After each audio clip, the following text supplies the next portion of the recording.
Guys, কখনো কি ভেবে দেখেছো যে একটা গেম কতটা ভয়ঙ্কর হতে পারে?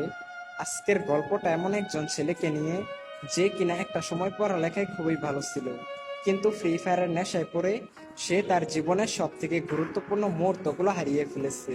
ছেলেটা কি এমন করেছিল, আর ছেলেটার ভুল কি ছিল? গাইস, বিশ্বাস করো, এই গল্পটা শোনার পর তোমার চোখের পানি তুমি ধরে রাখতেই পারবে না। তো চলো আজকের গল্পটি শুরু করি। সুহান ছিল ঢাকার মধ্যবিত্ত পরিবারের ছেলে। ক্লাস 10-এ পড়ে। পড়াশোনায় খুবই ভালো। প্রতিবার স্কুলের পরীক্ষায় প্রথম থেকে পঞ্চমের মধ্যে তার রোল থাকতো। বাবা ছিলেন ব্যাংকের অ্যাকাউন্টেন্ট, আর মা হলেন গৃহিণী। তাদের পরিবারটা আনন্দ এবং খুশি দিয়ে ভরা ছিল। প্রতিদিনের মতো আজকেও সুহান তার স্কুলে যায়।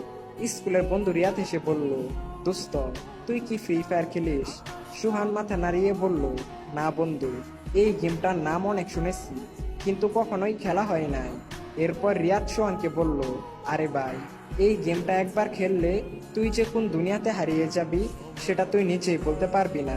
একবার গেমটা খেলা শুরু করলে আর কখনোই ছাড়তে পারবি না। এরপর রিয়াদ নিজের মোবাইলে গেমটা ওপেন করে সোহানকে দেখালো।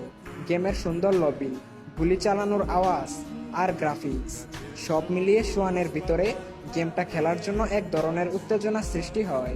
তারপর স্কুল শেষ করে বাসে আসার পর সোহান তার বাবার মোবাইলে গেমটা ডাউনলোড করলো। এরপর থেকেই সোহান মাঝে মধ্যে ফ্রি ফায়ার গেমটা খেলতো।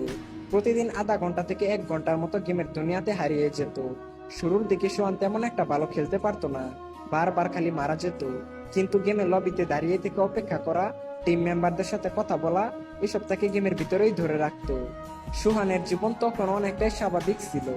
স্কুল থেকে বাসায় আসার পর হালকা পড়াশোনা, পরিবারের সঙ্গে সময় কাটানো, মাঝে মাঝে বন্ধুদের সঙ্গে মাঠে ফুটবল খেলা, এসবই ছিল তার নিত্যদিনের কাজ। প্রথম দিকে গেম খেলাটা ছিল শুধুমাত্র বিনোদনের জন্য, কিন্তু সময়ের সাথে সাথে গেমের প্রতি আগ্রহ দ্রুত বেড়ে গেল। রাতের বেলা মা ডাকলে সে বিরক্ত হতো, এই তো মা, শেষ ম্যাচ। কিন্তু সেই শেষ ম্যাচ আর শেষ হতো না। আর আস্তে আস্তে সোয়ানের খেলার সময় বাড়তে লাগলো। 1 ঘন্টা থেকে 2 ঘন্টা, তারপর 3 ঘন্টা। গেমের প্রতি আগ্রহ এতটাই বেড়ে গেল যে সময় কোন দিক দিয়ে যাচ্ছে সেটা সে বুঝতেই পারতো না। প্রথম দিকে সে বলতো কিছুদিন গেম খেলে তারপরে গেম খেলা কমিয়ে দিব, কিন্তু তার কথা মতো না হয়ে গেম খেলার সময় আরো বেড়ে গেল। স্কুলে ক্লাসে সে মনোযোগ দিতে পারতো না। বই খুলে ফ্রি ফায়ারের ম্যাপ দেখতে পারতো, বইয়ের মধ্যে চোখ থাকলেও মনোযোগ পড়াশোনায় থাকতো না। গেমের নতুন আপডেট এবং র্যাঙ্ক স্কোর কিভাবে বাড়ানো যায় সেটা নিয়েই সবসময় চিন্তা করতো। তার বাবা মা প্রথম দিকে কিছুই বুঝতে পারেননি, ভাবলেন হয়তো একটু সময় কাটাচ্ছে। সুহান পড়ালেখায় সময় না দিয়ে এই ফ্রি ফায়ার গেমের পিছনে সময় দিতে লাগলো।